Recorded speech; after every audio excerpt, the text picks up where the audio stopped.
Hi and a very warm welcome to Hamilton Central Model Railway for this layout update for March 22. A few things that we'll be looking at in the session today. We're going to look at layout lighting, which has made a massive improvement to my photography. Some locomotive projects, some lighting upgrades, some new stock, and also a little detailing project on the station. One of the things I've been continually disappointed with about the layout is the quality of the lighting. And I've made a very simple upgrade using an LED lighting strip that I got from a local home base for £30. I think you'll agree it makes a massive difference in quality to the photography. So let's have a look with and without. This is room lighting only. We don't see the running gear, we don't see any underframe detail, and very, very poor colour. It just looks really, really dull. When we move to the LED strip, we can see the running gear, you can see the underframe detail, much better colours, and it just looks brighter and sharper, just much better.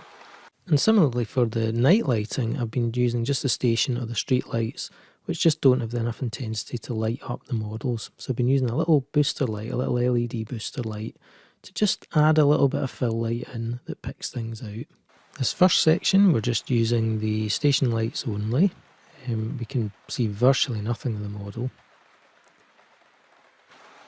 Now with a little bit of boosting light, we can see a little bit more of the model, and it actually looks more natural, as if there's a little bit of moonlight. I've completed the lighting upgrade to my Hornby Class 58 using the Illuminated Models lighting upgrade kit.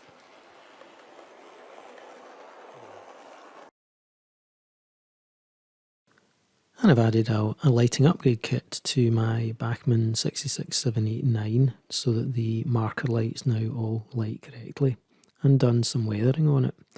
It's generally kept very clean in real life, but obviously there's some weathering on the underframe and on the roof, and that's what I've worked on, but kept the rest of the model pretty clean.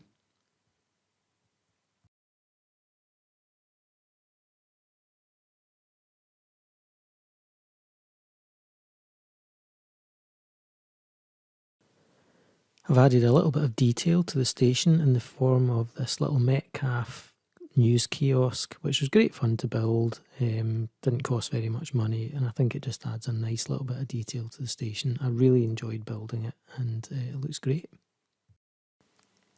And joining the fleet this month, we've got a Bachmann Mark 1 RMB in Maroon, which is a replica of the coach that we enjoyed travelling up to Aviemore with on the SRPS rail tour a couple of weeks ago.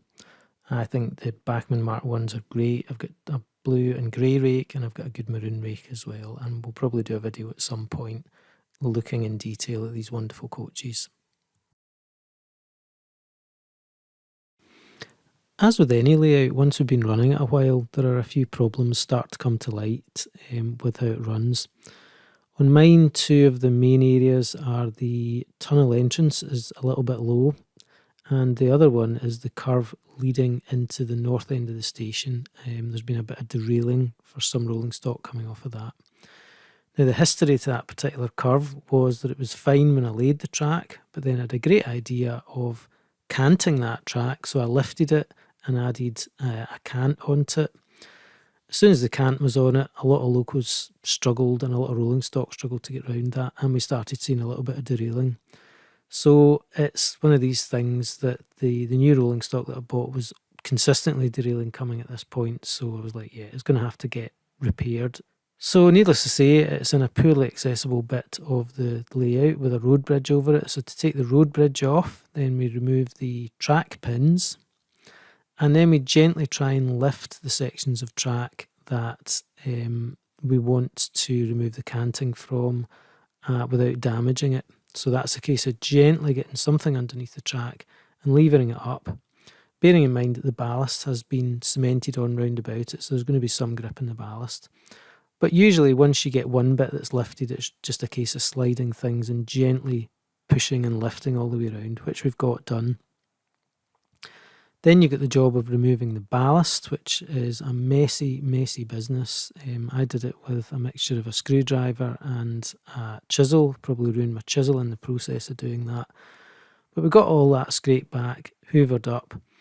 Then this time we got the track laid back in position made sure it was flat on the cork underlay and flat on the underside of the track, pinned it and ran some rolling stock round about it to check the alignment and to check that it's all okay.